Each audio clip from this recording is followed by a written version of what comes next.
بسم اللہ الرحمن الرحیم۔ میں ہوں ڈاکٹر مظہر وارث۔ امید کرتا ہوں آپ سب لوگ خیریت سے ہوں گے۔ اللہ تعالیٰ آپ تمام لوگوں کی زندگیوں میں برکتیں اور آسانیاں عطا فرمائے۔ آج ہمارا موضوع ہے سورج گرہن، جو سال کا پہلا گرہن ہونے جا رہا ہے 17 فروری 2026 کو، اور یہ جزوی گرہن ہوگا، اور اس کے ممکنہ علم نجوم کے پوائنٹ آف ویو سے کیا اثرات ہو سکتے ہیں 12 بروج کے اوپر، اس کے اوپر بھی بات کریں گے۔ تو کیونکہ یہ جزوی گرہن ہے اور شمس کو یہ گرہن لگ رہا ہے، اور یہ جو گرہن ہوگا یہ برج دلو یعنی جسے ایکویریس یعنی یہ 11واں جو زوڈیک سائن ہے اس میں یہ گرہن ہوگا۔ اس حوالے سے اگر ہم دیکھیں تو ہمیں مذہبی طور پر جو اس حوالے سے ہمیں تاکید کی گئی ہے وہ ہے نماز کسوف پڑھنا، اللہ تعالیٰ کی طرف رجوع کرنا اور صدقہ وغیرہ کرنا۔ اس حوالے سے یہ چیزیں آپ اس کے اندر کر سکتے ہیں، اور اس کے جو بھی نحس اثرات ہیں اللہ تعالیٰ آپ کو اس سے محفوظ رکھے۔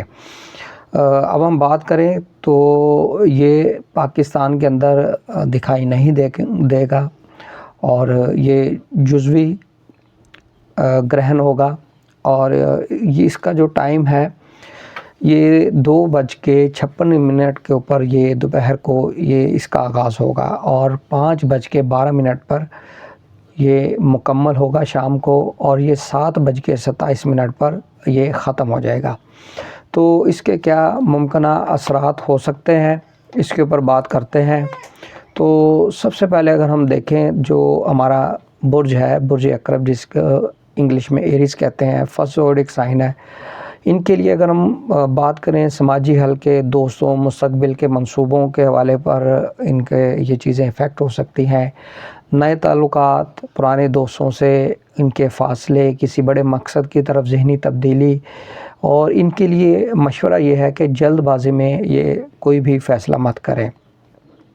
سیکنڈ جو ہمارا زوڈیک سائن ہے وہ برج ثور ہے۔ برج ثور والے افراد کے لیے اگر ہم دیکھیں تو کیریئر، ان کا عزت اور ان کے نیم فیم کے حوالے سے یہ اہم نظر آتا ہے۔ نوکری میں تبدیلی ہو سکتی ہے، ترقی یا نئی اپرچونٹیز مل سکتی ہیں، لیکن اگر یہ جاب کر رہے ہیں تو افسران کے ساتھ ان کے جو تعلقات ہیں وہ کشیدہ ہوتے ہوئے نظر آ رہے ہیں۔ مشورہ ان کے لیے یہ ہے کہ اس ٹائم میں، کیونکہ یہ گرہن ہوتا ہے اور اس کے اثرات جو ہے وہ 15 سے 30 دن تک محسوس کیے جا سکتے ہیں، یہ ذمہ داری سے کام کریں اور کوئی بھی ایسا کام نہ کریں جن سے ان کی ریپوٹیشن خراب ہو سکے۔ نیکسٹ ہمارا جو زوڈیک سائن ہے وہ ہے برج جوزا۔ برج جوزا والے افراد کے لیے اگر ہم دیکھیں تو ایجوکیشن، بیرون ملک معاملات، روحانیت پر اس کا اثر نظر آتا ہے۔ اعلیٰ تعلیم کے مواقع، سفر یا امیگریشن کے معاملات، سوچ کے اندر تبدیلی، یہ چیزیں ان کے پرومیننٹ نظر آتی ہیں۔ ان کے لیے جو مشورہ ہے وہ یہی ہے کہ مثبت نظریہ اپنائیں، پازیٹیو تھنکنگ کو لے کر چلیں۔ نیکسٹ ہے ہمارے سامنے برج سرطان، جس کو برج کینسر بھی کہا جاتا ہے انگلش میں، اور ان کے لیے دیکھیں تو مالی معاملات، قرض، وراثت کے معاملات، کوئی ہڈن میٹرز جو ہیں وہ اس سے ریلیٹ کرے گا۔ ان کے لیے مشترکہ طور پہ سرمایہ کاری میں تبدیلی، قرض اتارنے کے مواقع، جذباتی گہرائی میں اضافہ، اور ان کے لیے مشاورت یہ ہے کہ مالی فیصلے یعنی جو فائنینشیل ڈیسیژن ہے وہ بہت سوچ سمجھ کر کرنے ہیں آپ نے۔ برج اسد، یہ گرہن آپ کے میرج اور پارٹنرشپ کے حوالے سے بہت زیادہ امپورٹنٹ رہے گا۔ رشتوں میں نیا موڑ، شادی کی بات یا اس کے اندر مزید ڈیلے، کاروباری پارٹنرشپ میں تبدیلی، اور ان کے لیے مشورہ یہی ہے کہ یہ اپنی انا کو قابو میں رکھیں۔ بہت زیادہ ایگو میں آنا ان کے لیے پرابلم کریٹ کر سکتا ہے۔ نیکسٹ ہے ہمارا برج سنبلہ۔ برج سنبلہ چھٹا برج ہے۔ اس میں آپ کو اپنی صحت، روٹین کے میٹرز اور ملازمت کے حوالے سے معاملات کے اندر بہت ہی محتاط رہنا پڑے گا۔ اس میں آپ کی نئی جاب یا نئی ذمہ داری، صحت کے معاملات، اس میں بہتری، احتیاط کی ضرورت، عادت بدلنے کے موقع، اور مشورہ یہ ہے کہ یہ ڈسپلن رہیں اپنے معاملات کے اندر۔ نیکسٹ جو 7واں زوڈیک سائن ہے برج میزان، اس کو انگلش میں لیبرا کہتے ہیں۔ یہ گرہن آپ کی محبت، اولاد، تخلیق کی صلاحیتوں پر اثر انداز ہوگا۔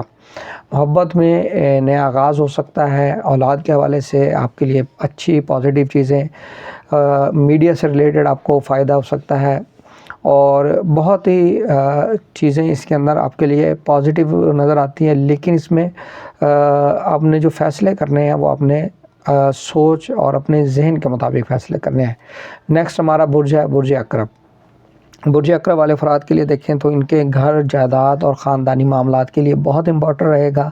گھر کی تبدیلی، پراپرٹی کی خرید و فروخت، خاندانی اختلافات، اس کے اندر یہ چیزیں نظر آتی ہیں، اور ان کے لیے مشورہ یہی ہے کہ جذبات کو یہ کنٹرول میں رکھیں۔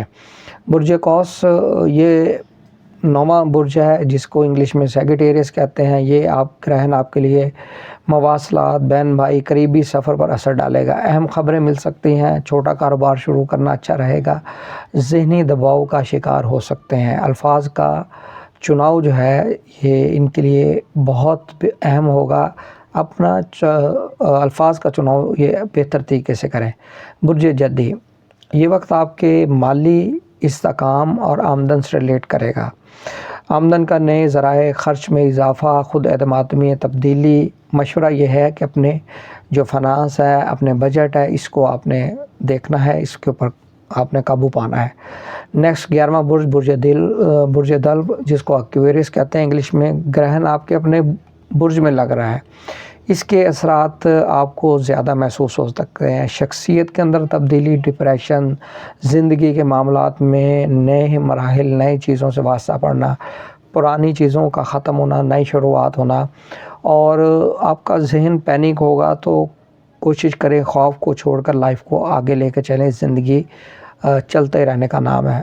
نیکسٹ اور آخری ہمارا جو برج ہے برج حوت جس کو انگلش میں پائسس کہتے ہیں۔ یہ گرہن آپ کے لاشعور، روحانیت، پوشیدہ معاملات کے اوپر اثر انداز ہوگا۔ تنہائی کی خواہش اور روحانی بیداری، بڑے راز سامنے آ سکتے ہیں۔ مشورہ ہے کہ اس ٹائم کے اندر دعا زیادہ سے زیادہ کریں اور مراقبے کی طرف جائیں۔ مجموعی طور پر اگر ہم دیکھیں تو سورج گرہن تبدیلیوں، اختتام، نئی چیزوں کے آغاز، پرانی منفی عادات کو چھوڑنا، مستقبل کے لیے واضح منصوبے، جلد جذباتی فیصلوں سے یہ گریز کرنے کا ٹائم ہوگا۔ اس لیے یہ میں نے آپ کے ساتھ سمری شیئر کیا ہے۔ امید کرتا ہوں آپ کو یہ ویڈیو پسند آئی ہوگی۔ اپنا فیڈ بیک ضرور دیجیے گا۔ اپنا خیال رکھیے گا۔ خدا حافظ۔